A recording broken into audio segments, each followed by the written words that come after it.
Apa gunanya jemaat memuji si pemain bass? Ada satu lagu teman-teman yang ada bagian part solonya. Jadi seolah-olah si basis menunjukkan skillnya. Apa gunanya? Silakan menunjukkan, tapi kan jangan dijual juga dong. Oke, Fendi pada bahas, kan aneh gitu. Saya tidak setuju dengan ini.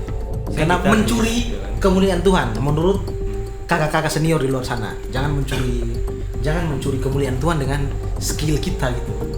Mereka beralasan mending pakai hati. Hah?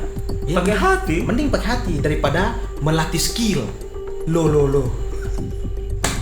Menurut Kak Fendi, mending punya skill yang tinggi lalu menjadi seorang pelayan gereja, atau skill yang rendah tapi alasan punya hati untuk menjadi pelayan. Menurut Kak Fendi bagaimana? Kalau saya tetap harus skillful. Karena ada tertulis di Mazmur 33:3 atau 3:33, coba teman-teman cari. Musisi itu harus skillful, Ya. baru dia bisa melayani Tuhan dengan hati. Ya. Sedangkan kalau dia hanya tahu C, G, C itu apa? hah? C itu chord maksudnya. Nah, C. maksudnya biar yang lain kan. Mas ketawa. Nah, menurut Kak Fendi bagaimana?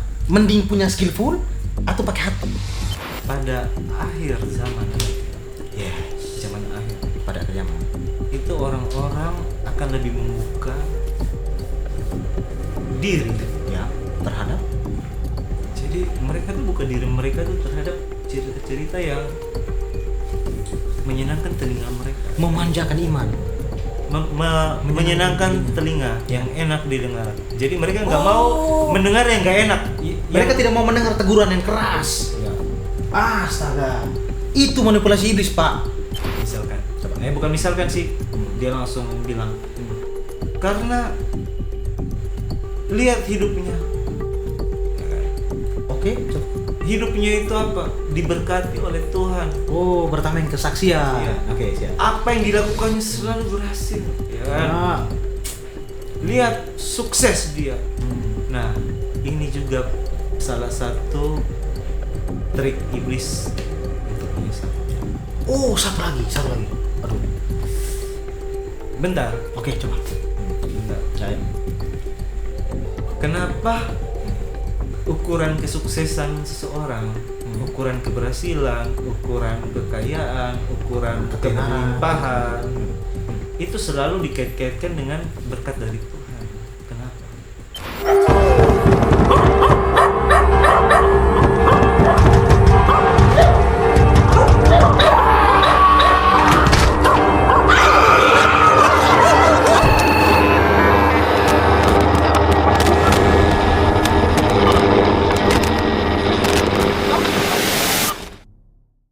Selamat malam semuanya. Bertemu lagi dengan Yul Pani JCR di podcast dengan episode yang sedikit berat kali ini, teman-teman. Apakah diedit? Tepuk tangan. Bersama saya dengan Kak Fendi, sama kameramen Icat, sama Master Rose di sini, Eros. Oke teman-teman, kali ini kita akan membahas tentang bagaimana cara menjadi keren di dalam lingkaran gereja. Waduh. Oke, kali ini kita akan membahas tentang cara pelayanan.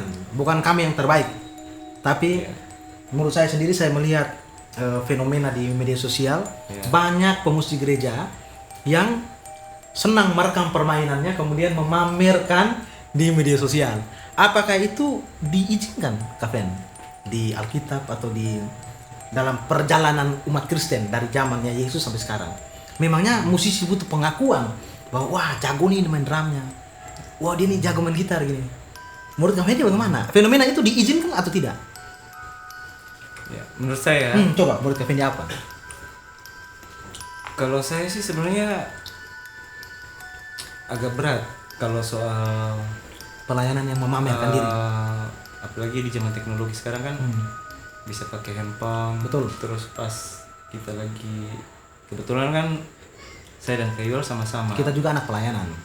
pemusik juga Ya, kan di pemusik gereja. juga, betul. Pelayanan. Kalau menurut saya nggak setuju sih yang menurut gitu. Harusnya tidak pamer.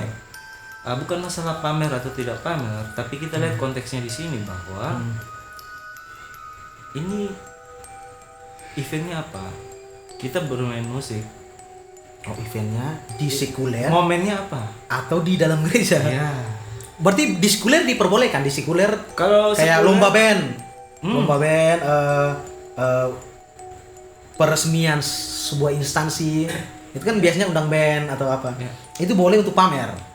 bukan Menurut pamer, Kak Fendi? tapi boleh untuk kita kalau bahasa kerennya unjuk skill. Oh betul, untuk skill, ingat Ica, untuk skill.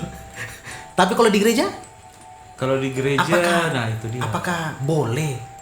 Contohnya ada, saya pernah mendengar satu lagu, lagu apa dari band terkenal lah di Indonesia, Ya. band rohani. Jadi di satu kondisi, di satu hari terjadi ibadah. Hmm. Jadi worship leadernya Hmm. ketika bagian bass lagi ingin solo, worship leadernya berkata, oke, si A pada bass. Hmm. Nah, kalau dari saya sendiri, saya tidak setuju. Kenapa tidak setuju? Ya tidak setuju karena kita lagi pelayanan loh. Mm-mm. Apa gunanya jemaat memuji si pemain bass? Hmm. Ada satu lagu teman-teman yang ada bagian part solonya. Jadi seolah-olah si basis menunjukkan skillnya. Apa gunanya? Silakan menunjukkan, tapi kan jangan dijual juga dong. Ya. Oke, Fendi pada bass, kan aneh gitu. Saya tidak setuju Kak Fendi. Saya Karena ditarik, mencuri ya kan? kemuliaan Tuhan. Menurut kakak-kakak senior di luar sana, jangan mencuri kemuliaan Tuhan dengan skill kita gitu. Hmm. Kak Fendi setuju atau tidak itu? Kalau saya sependapat sama Kak Yuel sih. Sependapat. Karena itu pertama ganggu band kayaknya. bukan mengganggu. Ya. Karena kita kan tadi balik lagi momennya kita pelayanan itu kan kita fokusnya ke Tuhan Ya. lewat puji-pujian, lewat permainan musik kita. Kalau worship leader dia mungkin memuji dan menyembah lewat Lewat suaranya. kata-kata Betul, suara betul, yang ya. dia naikkan. Kalau pemusik kan lewat alat musik yang dimainkan. Karena gini, secara sejarah dulu ketika Daud bermain kecapi, ada yang menabuh rebana mungkin apa, saya juga kurang tahu musik itu. Ya. Mana pamernya? Tidak ada pamer. Sekarang nih ada media Instagram nih, para musisi gereja berlomba-lomba untuk merekam dirinya katanya. Merekam dirinya untuk saya pernah dipamerkan ke nonton. media sosial. Ada yang siaran langsung loh. Iya, Live. kita tidak mengerti cerita ini. Mas juga tidak. Karena itu. Live IG kan, Live IG live betul. TikTok ya kan. Apakah penting memamerkan diri seperti itu? Kan konsep di pelayanan gereja kan ada namanya apa? PK, apa namanya? PK, persembahan kasih. Oh iya. Apakah itu tujuannya untuk semakin saya dikenal di media sosial, semakin saya diundang ke gereja-gereja dan semakin banyak persembahan kasih yang saya dapatkan? Atau hanya untuk wah keren nih. Keren nih. Karena gini teman-teman, saya pernah dapat kasus cerita nyata. Ini real cerita nyata. Ada adik saya yang beribadah di gereja populer, salah satu gereja populer di daerah saya. Adik saya ini suka pemain drum, bayangkan teman-teman. Jadi dia datang ke tempat gereja itu hanya untuk melihat pemain drum. Wah. Wow. Tapi bukan saya yang dilihat ya. Ya, ini cerita dari adik saya. Ente memang drummer, tapi kan ente kan Aku gitaris. oh betul. Kaven, jadi bagaimana menurut Kaven? Apakah pamer itu penting dalam pelayanan? Kurang tahu teman-teman, disclaimer. Ini bukan berarti kita menjudge teman-teman yang suka up videonya ke media sosial dalam arti pamer. Kami tidak pernah tahu isi hati teman-teman, tapi maksudnya apakah penting berbuat seperti itu? Apakah penting satu Indonesia tahu bahwa ente ini pelayanan di gereja ini gitu? Apakah penting gitu? Kalaupun penting, saya undang Anda ke gereja, apakah ente harap apa? Dipuji lagi dalam live ente atau mendapat PK yang lebih tinggi lagi? Saya kurang ngerti nih. Kak Fendi, pelayanan seperti itu menurut Kak Fendi bagus tidak? Menjual dirinya. Ya kembali lagi yang tadi di awal. Kalau menurut saya pribadi, pelayanan itu kan kita dalam konteks pelayanan ibadah ya, gereja. Betul. Itu kan kita fokusnya atau kiblatnya kita ke Tuhan. Ya. Nah, terus ketika kita bermain musik, menaikkan pujian dan penyembahan, Ya. terus di situ kita secara tidak langsung ya. Oke lah, mungkin ada musisi, ada pemain musik gereja yang pelayanan terus dia bilang kayak gini, enggak kok, kan saya cuman mengabadikan momen pada saat saya pelayanan, pada saat saya main musik. Oke, it's okay. Tapi masalahnya itu nggak salah, Oke. cuman ya kan, nggak bisa dipungkiri loh. Maksudnya kayak gini, pasti ada ego manusianya ingin dipuji gitu. pasti. Apalagi namanya musisi, saya pun musisi, Kayuan musisi kan. Betul. Amin. Kita nggak bisa munafik ya. Iya. Kita tuh punya ego. Ego untuk Seorang dipuji. musisi itu punya ego.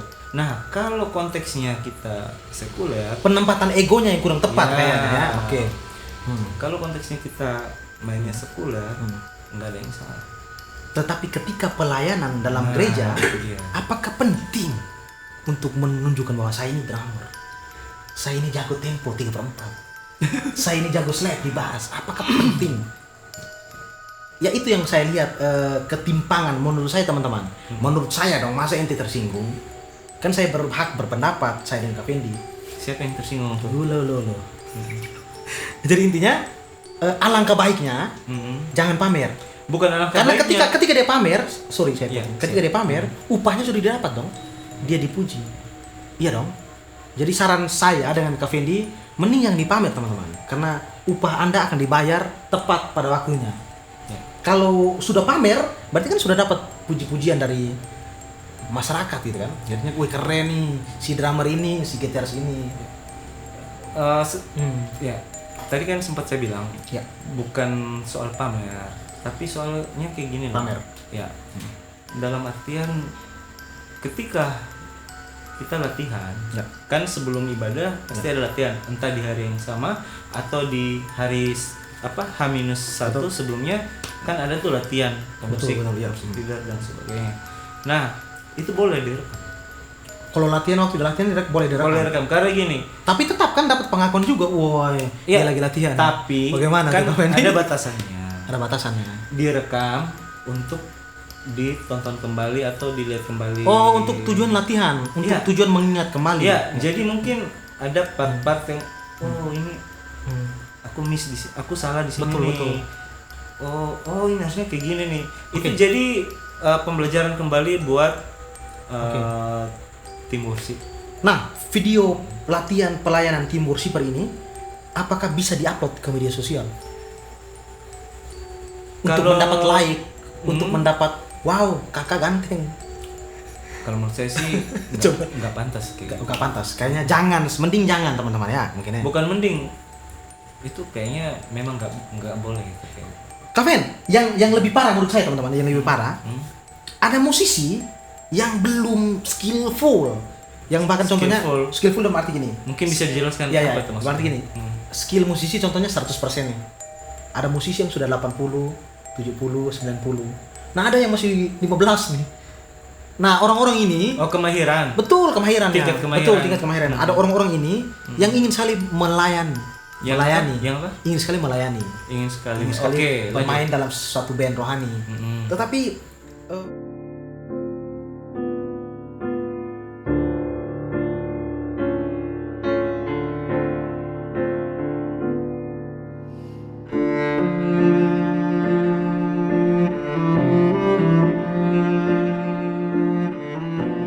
mereka beralasan mending pakai hati. Hah? Ya, Pakai hati? Mending pakai hati daripada melatih skill. Loh.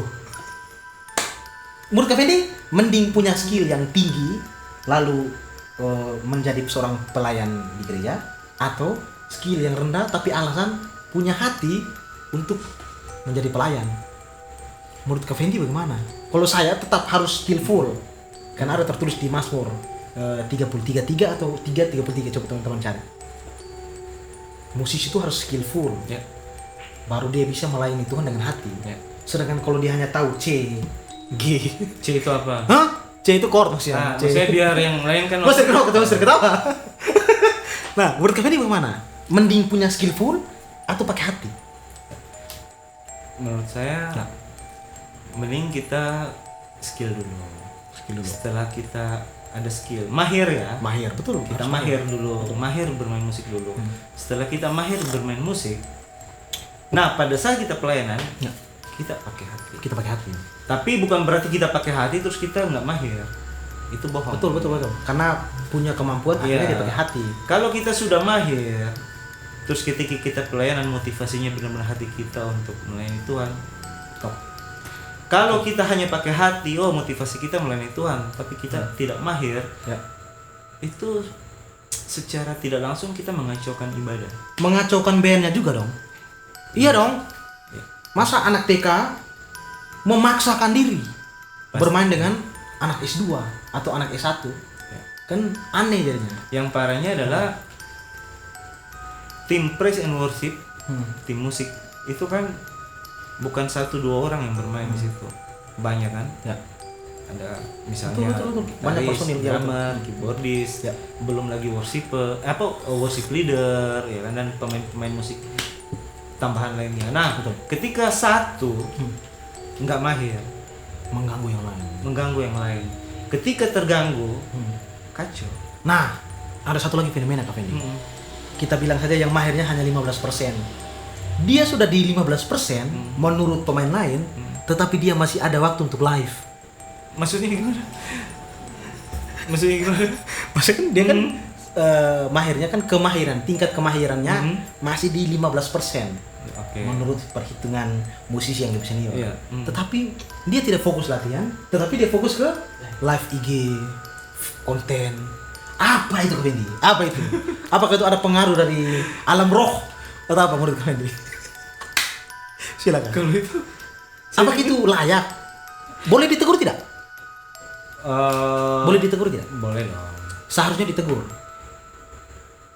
Kewajiban kita untuk menegurkan sebagai Wajib rekan menegur. sepelayanan. Itu Tetapi wajib. apakah apa yang terjadi dengan orang yang umurnya lebih di atas kita? Bagaimana cara menegur yang baik menurut Kak Fendi? Bagaimana cara Menegur yang baik. Apakah didiamkan atau Menegur yang baik. memang langsung kakak? Mari saya mau tegur kakak. Dengan yang tadi kasus 15% tapi ingin live, ingin eksis di media sosial, ingin dianggap. Padahal skillnya belum nih teman-teman. Ya, menurut saya untuk cara tegur yang baik ya kita panggil orangnya kan, Betul. yang bersangkutan. Ini sebisa mungkin jangan hanya 4 mata atau 2 orang aja. Betul. Antara yang memanggil dan yang dipanggil. Tapi kalau bisa hadirkan tim yang lain. Hadirkan tetua-tetua. Bukan tetua, rekan yang lain misalnya. Bukankah itu berkaitan dengan hal menegur saudaramu? Nah, itu. Jika saudaramu Maksud saya gitu. Jadi dipanggil terus semacam ya rapat tapi informal ya. Oke, siap. Kayak gitu. Setelah itu kita bilang baik-baik, menegur dengan kasih lah.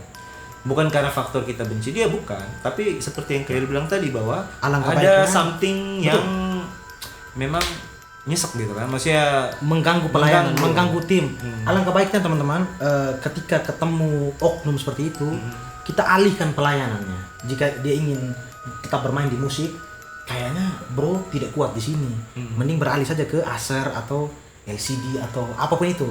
Tapi jangan ganggu di musik dong, ya dong. Kayaknya pembahasan tentang musisi kita kolopkan di sini. Bukan menyerang oknum teman-teman, intinya sebagai bahan pertimbangan dalam satu band pelayanan. Nah, Kak Fen, kelihatannya gereja sekarang itu lagi berlomba-lomba untuk menjadi siapa yang lebih populer, siapa yang lebih banyak memanggil jiwa-jiwa baru, siapa yang lebih banyak populer nih gereja nih. Jadi anak-anak milenial pada wow, gembala ini keren, musiknya keren. wah ini menarik. Nah ini menjadi dan ada teman saya oknum teman saya yang ketika dia beribadah di gerejanya yang mungkin dia rasa sepi, sunyi, tidak banyak jemaah, tidak banyak daya tarik di situ, dia akhirnya pindah ke gereja yang lebih populer. Populer itu maksudnya Populer gimana? berarti gembalanya populer, khotbah gembalanya terkenal di YouTube, di TikTok, di IG. Kesaksian hidup gembalanya tuh terkenal. Akhirnya kelihatan oknum ini memilih gereja itu untuk sebagai jubah sosialnya. Saya keren nih di gereja ini. Nah, itu apa? Itu apakah bukan pemutarbalikan fakta dari sejarah gereja dari dulu? Sejarah gereja kan jemaat yang berkelompok nih. Tetapi di tengah jalan bercabang namanya kan. Bercabang banyak. Ini lebih populer, ini agak populer, ini kurang populer. Gereja ini tidak dipandang. Gereja ini kecil sekali. Nah, banyak orang yang lari ke yang populer nih. Sedangkan kalau kita tarik ke zamannya jemaat pertama, ya kan memang hanya itu saja. Nah, menurut Kak Fendi itu pengaruh apa? Apakah globalisasi, media sosial, atau sakit jiwa untuk diakui? Atau benar dia ingin memuji Tuhan? Kalau memuji Tuhan, kenapa harus ke gereja yang populer? Kenapa tidak ke gereja yang kecil? Kenapa tidak punya mimpi untuk bangun gereja kecil ini? Iya kan teman-teman, saya tersinggung ente. Kan faktanya gitu. Nah, Kak Fendi, apakah ini ada pengaruh dari permainan si jahat? Ada. Oke, coba tanya langsung. Jadi gini, menurut saya Ya. dan saya berpikir bahwa ketika seseorang memutuskan untuk pindah gereja, dalam artian karena yang seperti dibilang Kayor tadi, Betul. faktor-faktor antara yang pertama ya, oh gembala yang itu tuh khotbahnya tuh lebih wow gitu kan. Ya, betul. Terus yang gembala pendeta yang itu tuh orang itu lebih dipakai Tuhan. Pendeta itu kurang terkenal. Secara nggak langsung dia bilang berarti pendeta yang lain nggak dipakai Tuhan. Kayak gitu kan. Secara tidak langsung. Ya. Terus kalau saya di gereja situ tuh saya merasa iman saya bertumbuh, ya kan? Betul. Kayak gitu dan sebagainya. Rezeki saya bertambah Ya, gitu. dan sebagainya. Oh ya, kalau saya gereja di situ saya diberkati. Betul. Di gereja sebelumnya kok tiap hari ada aja masalah ya kan kayak gitu kan. Ya. Oke, asik nih. Nah, Dapat juga hobi Mas. Oke, lanjut. kalau seperti itu saya mau bilang bahwa ada yang nggak beres dengan orang itu. Bukan gerejanya yang tidak beres. Bukan. Tetapi orangnya yang tidak beres. Orang tersebut yang nggak beres. Ya, karena memang faktanya ada gereja yang memang lagi dibangun, lagi berkembang. Kenapa tinggalkan gereja ini, lari ke gereja yang sudah jadi artis? Loh. Ya. Coba kalian. Jadi gini, saya jadi ingat hukum Taurat Musa ya. Yang bagaimana? Menarik nih. Hukum pertama, Jangan memuja berhala, jangan ada padamu ala ilah lain. ilah lain. Oke. Ya, Allah lain. Allah lain. Berarti nggak boleh ada ilah-ilah yang lain kan. Hubungan dengan pindah gereja apa? Apakah gereja ini menjadi ilahnya dia atau apa? Bukan hanya itu, tapi motivasinya dia apa pindah gereja. Kalau motivasinya kembali lagi ke tadi, Keren-kerenan. karena pendeta yang itu tuh wow banget, wah dia tuh kalau khotbah tuh Oke. nah secara nggak langsung dia ke gereja itu yang dicari bukan Tuhan tapi yang dicari pendetanya. Berarti bukankah secara tidak langsung juga dia mengidolakan pendeta itu? Oh ya, secara alam bawah sadarnya kelihatannya dia Iya, sekalipun dia bilang Betul. gereja semua sama, tapi dari apa yang dia ucapkan bahwa di gereja itu tuh pendeta benar-benar dipakai Tuhan, pendetanya menurut dia dipakai Tuhan ya. lewat YouTube. Bukan cuma itu, tapi Lewat terkenal di TikTok. lebih dari itu, bahkan lebih dari itu. Wah, pendeta yang itu tuh bukan hanya keren, khotbahnya tuh keren banget. Kenapa pendetanya? Sabar, yang salah nih pendeta atau si oknum ini yang Nah, oknumnya ini dulu. Maksudnya nanti Oknum ini juga nanti kita akan ke pendetanya, tapi oknum ini dulu yang saya pertanyakan. Oke, stop Kak Fendi, sabar. Oke, Kak Fendi. Jadi secara tidak langsung si oknum yang suka pindah-pindah gereja ini dia secara tidak langsung, secara alam bawah sadarnya menyembah berhala terhadap pendeta yang populer ini. Wah, saya suka ke gereja ini karena pendetanya terkenal. Saya suka ke sini. Saya suka ke tempat ini karena pemuka agamanya terkenal. Nah, menurut Kak Fendi itu menjadi idolize penyembahan berhala. Apakah ada efek samping dari permainan roh-roh yang di udara atau apa menurut Kak Fendi? Roh di udara maksudnya gimana tuh? Mungkin ada manipulasi iblis yang menyebabkan pikiran si oknum ini kayaknya saya lepaskan gereja saya yang kecil, saya ke gereja yang besar. Ya iyalah. Iblis itu kan pada dasarnya bekerja, dia bukan mau menyesatkan semua orang, tapi dia menyesatkan orang-orang pilihan, orang-orang yang sudah dipilih sebenarnya untuk diselamatkan. Oke. Dia kan berusaha dengan segala caranya dia. Oh, makanya ini kalimat ini benar. Ini ketika Anda banyak masalah seharusnya bersyukur. Ya. Tetapi ketika Anda merasa aman-aman saja, hati-hati. Ya. Karena di situ iblis lagi mengintai. Mungkin itu kan? Bukan cuma mengintai. Mungkin saja Iblis membiarkan karena dia ini- udah dalam lingkaran iblis tapi dia nggak Iya, merasa. karena itu kalimat dari aktor Denzel Washington. Iya. Hati-hati karena ketika kamu merasa aman-aman saja ya Mas Ren. Yoi. Itu ente sudah milik saya itu. Tetapi ketika banyak masalah kan, Ya. oke. Makanya mereka ini diserang nih, orang-orang yang harusnya dipilih gara-gara iblis tidak restu, Ya. ingin menarik kembali mereka. Ya. Dengan cara apa ini? Nah itu tadi tanpa sadar. Tanpa sadar. Ya. Tanpa sadar. Karena gini, kebanyakan ini juga miris ya. Menurut saya apa yang saya lihat di luar sana, ya saya pun pribadi bukan orang suci, Oke. bukan orang yang sempurna. Betul teman-teman, kita hanya berpendapat di sini. Sejatinya tidak ada yang sempurna. Ya, betul. Cuman saya miris melihat banyak ya sekalipun kalau boleh bilang lumayan. Oke, disclaimer dulu. Hmm. Pendapat saya dengan Kak Fendi ini bukan berarti sesuatu yang harus diikuti teman-teman. Hmm. Ini hanya sebagai alarm untuk generasi sekarang. Hmm. Iya dong, harus ada orang yang membunyikan alarm. Masa tidak ada alarm bahaya? Iya. Seharusnya gini teman-teman, jangan tersinggung karena coba teman-teman pikir sendiri. Ente yang pemusik, ente yang jemaat, ya coba pikir sendiri. Masa tidak mau membangun gereja ente? Ente mau hanya mencari PK yang per minggunya 100.000? Apa gunanya gitu kan? Iya kan, pelayan musik kan gitu. Ada yang pelayan musik yang ingin melayani hanya untuk mendapatkan bayaran. Tidak salah, karena memang ada uang bensin di situ.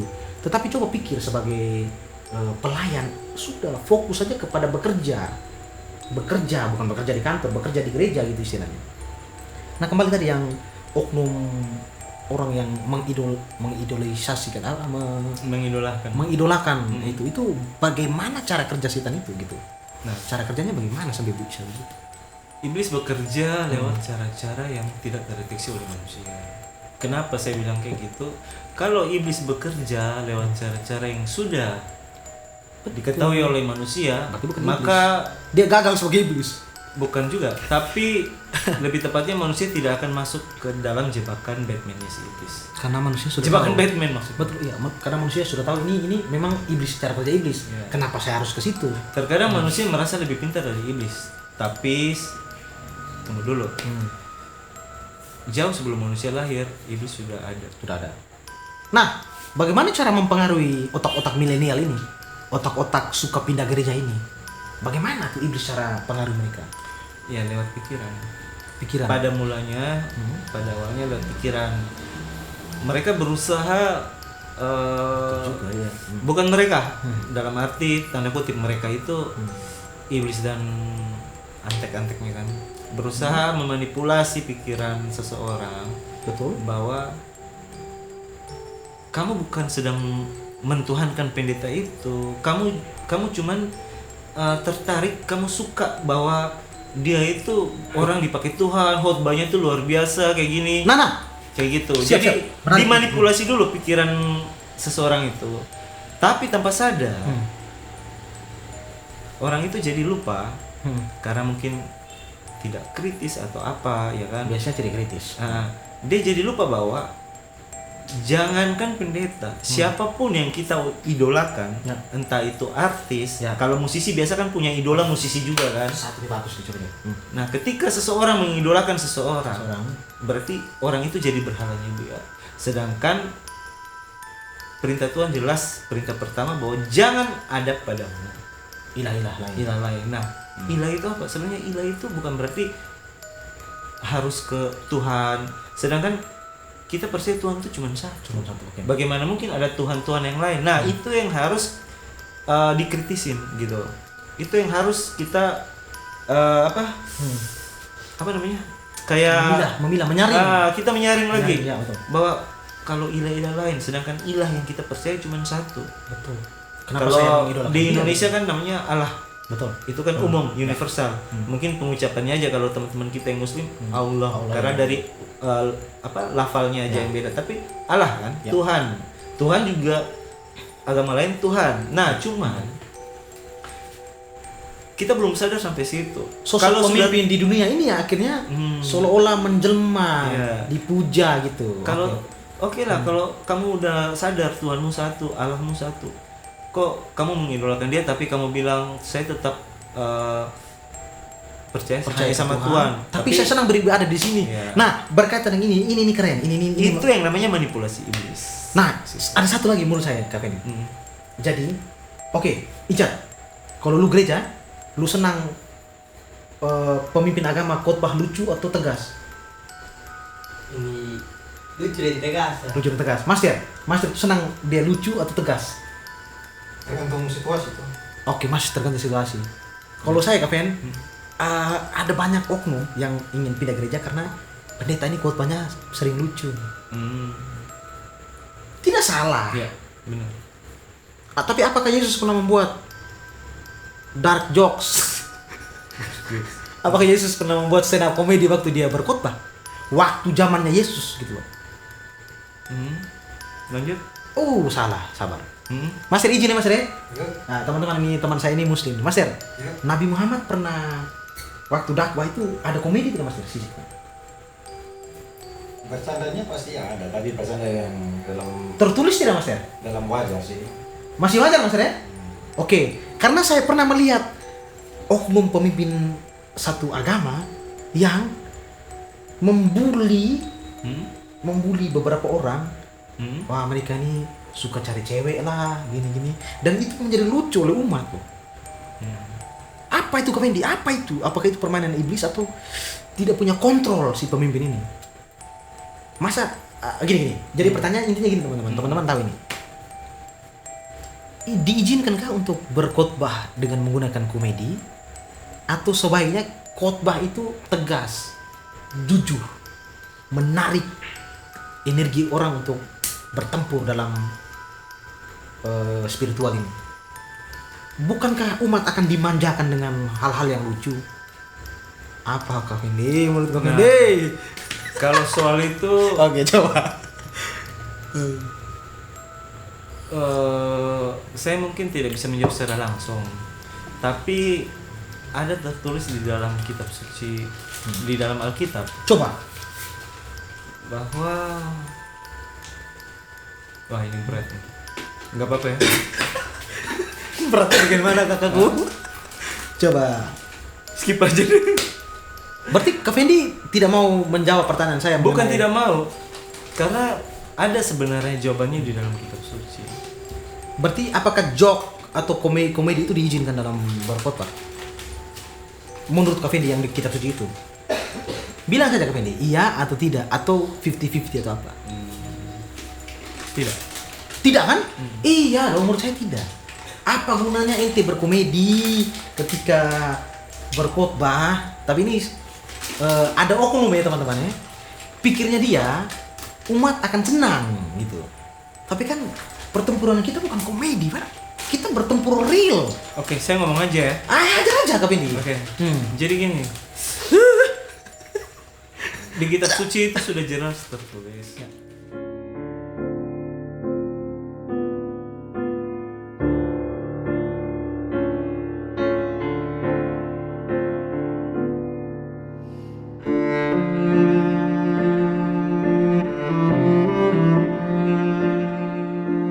Ada akhir zaman nanti.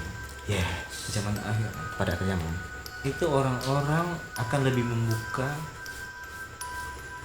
diri. ya terhadap Jadi mereka tuh buka diri mereka tuh terhadap cerita-cerita yang menyenangkan telinga mereka, memanjakan iman. menyenangkan telinga yang enak didengar. Jadi mereka nggak mau mendengar yang nggak enak. Mereka tidak mau mendengar teguran yang keras. Ya. Astaga. Itu manipulasi iblis, Pak. Sorry. Kan di Alkitab yang Itu manipulasi iblis. kan Coba. itu Alkitabnya yang tulis kayak gitu. Apakah kita keras di podcast ini? Saya rasa saya punya hak untuk keras. Iya dong. Iya dong. Ya terserah kan podcast terserah. saya. Ya.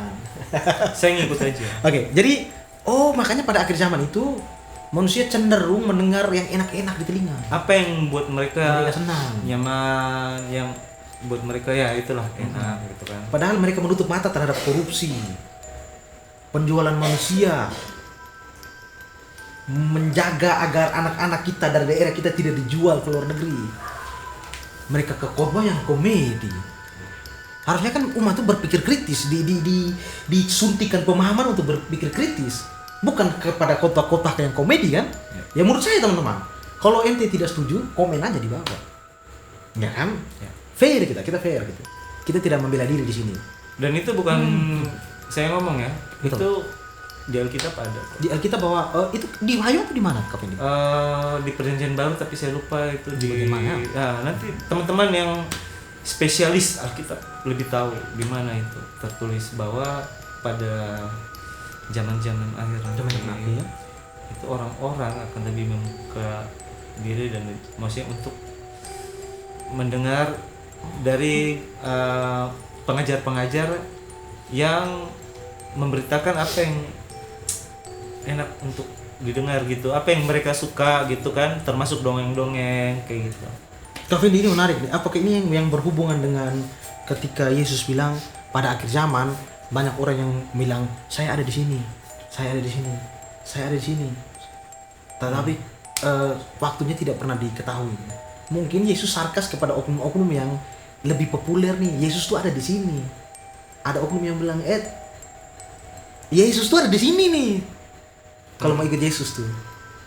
Ada yang bahkan nama Yesus tenggelam karena jemaatnya kecil nih. Dengan jemaatnya gede nih, berapi-api khotbahnya, berkomedi-komedi. Akhirnya ya saya menemukan Yesus di situ. Ya. Apakah itu yang teorinya Tuhan Yesus?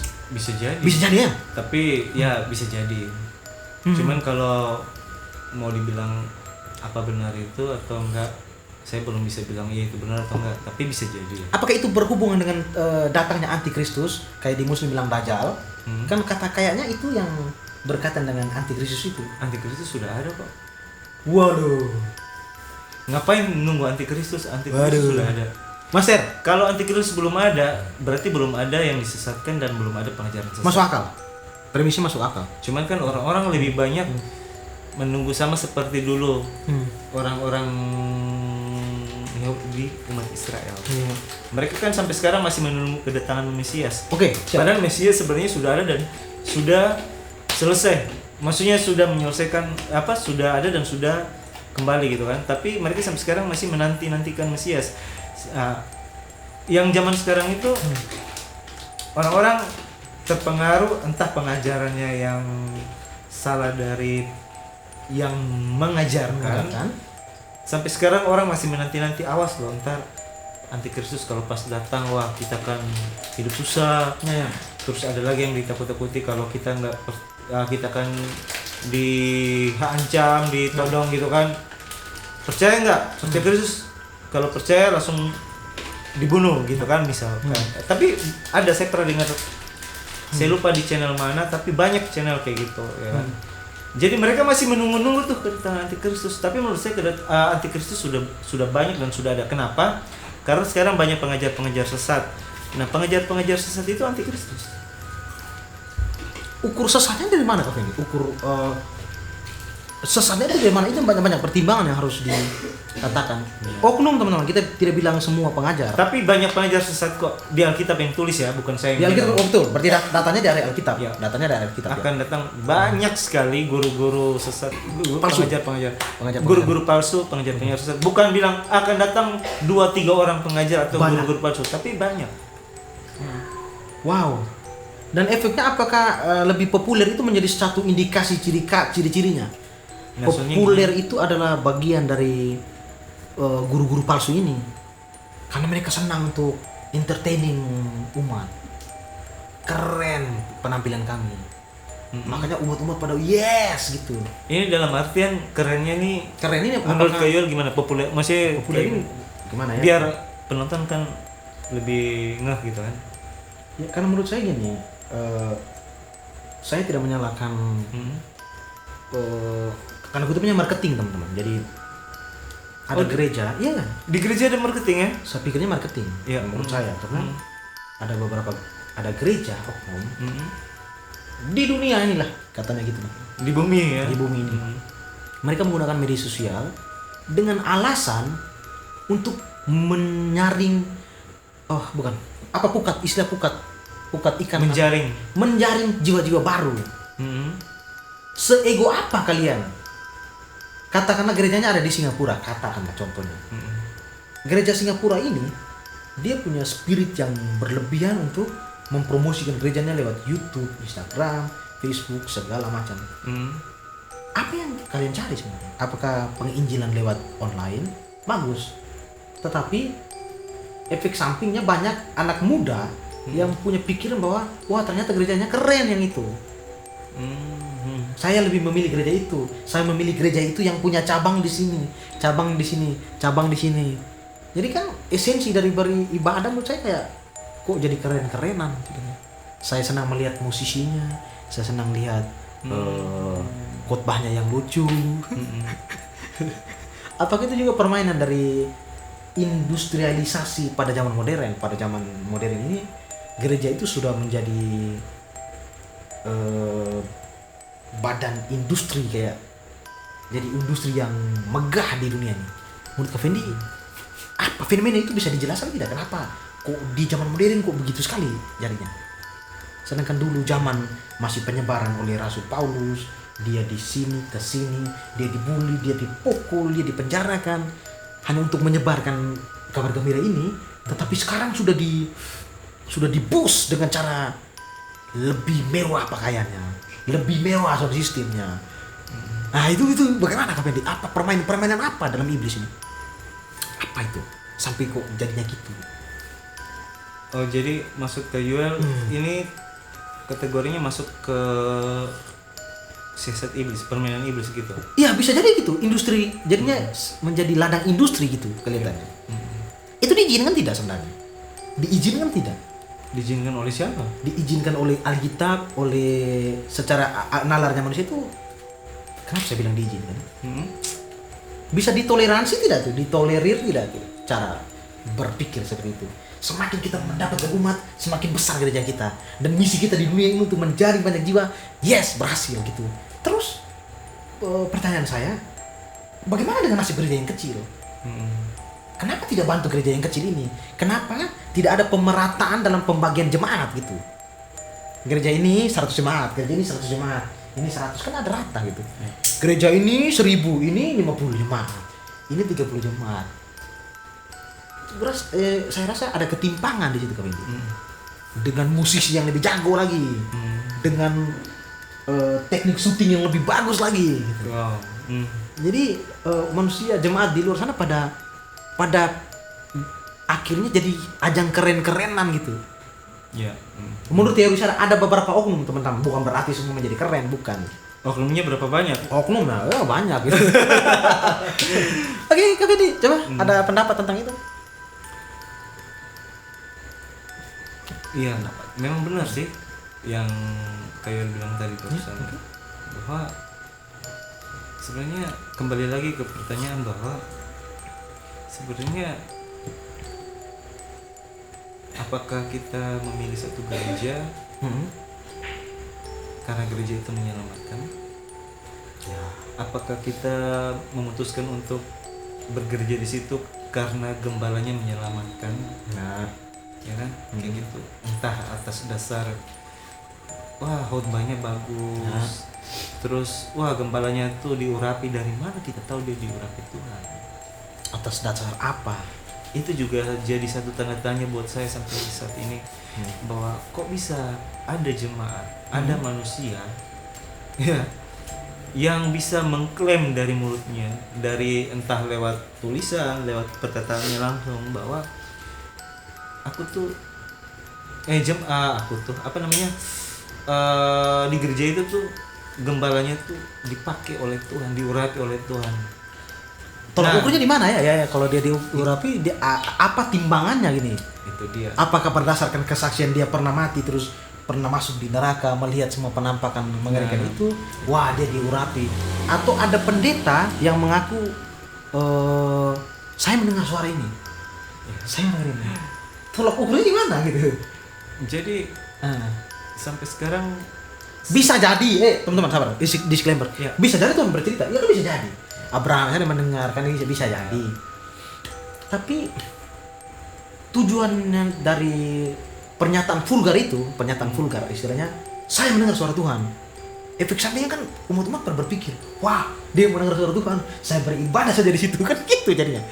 efek sampingnya gereja kecilnya mati gitu, banyak gereja kecil yang mati gitu. Ya. Sepi gerejanya. Dan saya tidak masalahkan umat yang sepi. Bagaimana ya? Saya lebih memberi pesan ini ke kaum milenial, karena kaum milenial ini terombang-ambing nih gereja. Gen Z, kaum milenial terombang-ambing nih. Wah, di sini pemimpinnya lebih bagus nih. Coba Kak Fendi. Apa permainan dari iblis ini? Apa sih sampai kita harus bongkar di sini gitu maksudnya. Ya.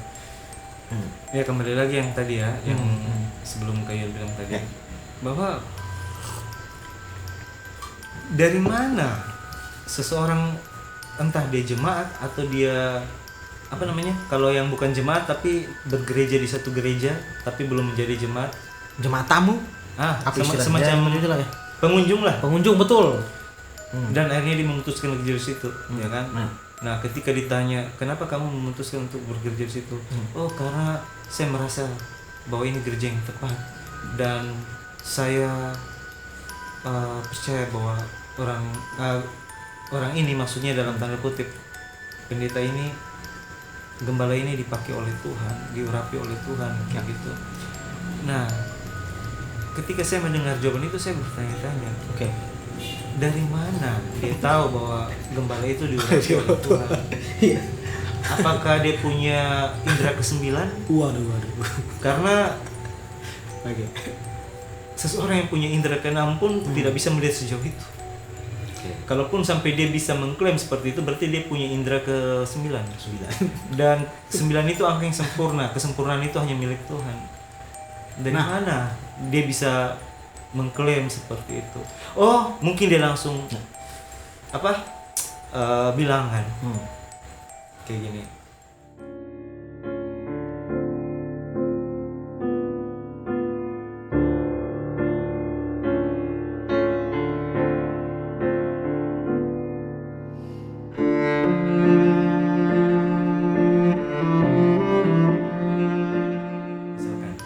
Misalkan sih dia langsung bilang karena lihat hidupnya, ya kan? Oke, Hidupnya itu apa? Diberkati oleh Tuhan. Oh, bertambahin kesaksian. Iya. Oke, siap. Apa yang dilakukannya selalu berhasil, ya kan? Lihat sukses dia.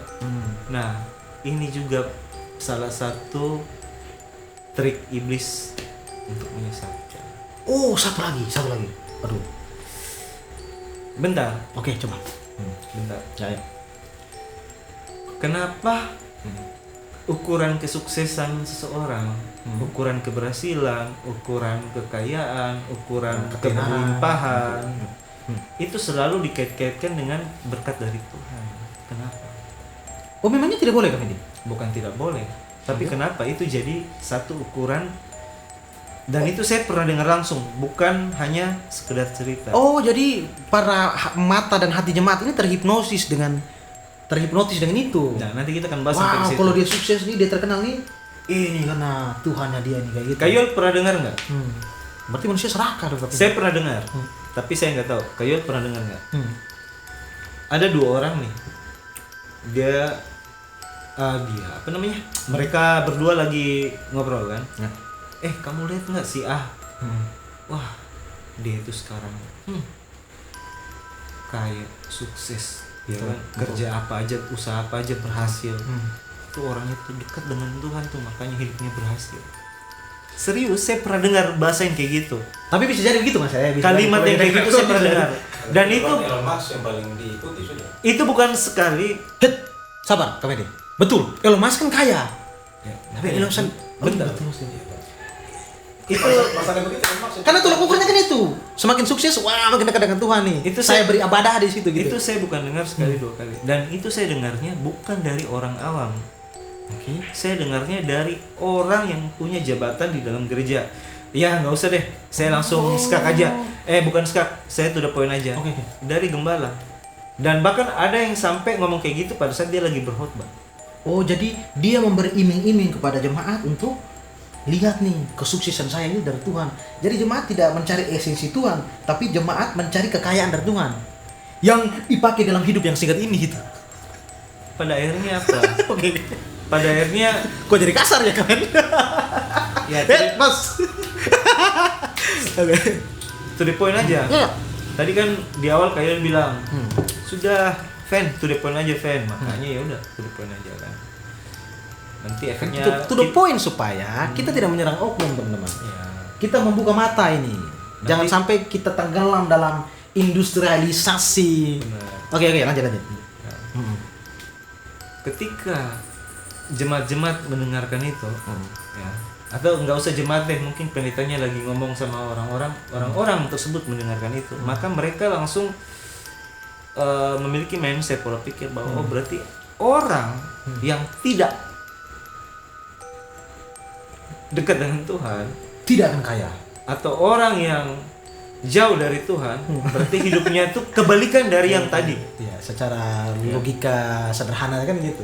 Itu otomatis namanya pikiran kita kan mencerna segala sesuatu yang masuk terus dicerna, oh berarti ini nih, berarti kalau enggak ini sebaliknya gitu kan. Nah ini nanti yang masuknya ke pengajar-pengajar yang Iya, masalahnya begini, saking terus saking terus apa istilahnya, dibombardir dengan tontonan di HP kita, di YouTube, di mana-mana.